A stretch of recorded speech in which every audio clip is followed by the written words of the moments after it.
Biz ekеуміз кездескенде бақытыңа баладың ба?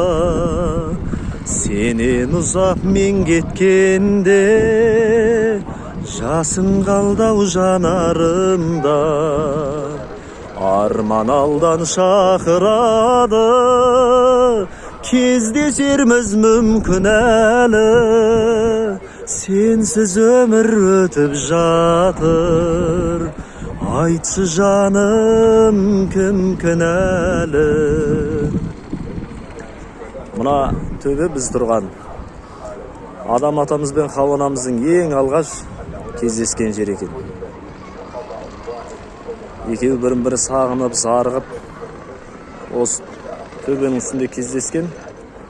Бұның өзін адам атамыз қолдан жинаған мына тастың барлығын.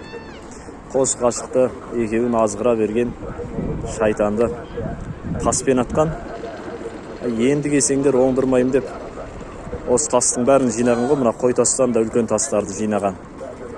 Осы тастарды жинаған. Міне екеуінің ең алғаш табаны тиген жер. Ал енді мына тұрған Арафат деген тау, бұл ең алғаш табаны жерге тиген жер.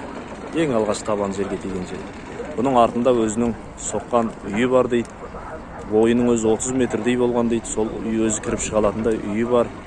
Ал енді атамыздың қандай қажырлы, қайратты, күшті болғаны мына тастарды жинағаннан ақ көрінеді.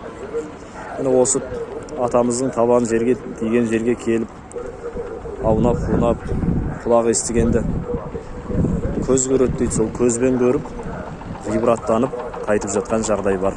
Ел аман болсын, жұрт тыныш болсын. Адамзат ұрпағы көбейген осы мекеннен сіздерге жалынды сәлем, амандықта, саулықта жүздесейік.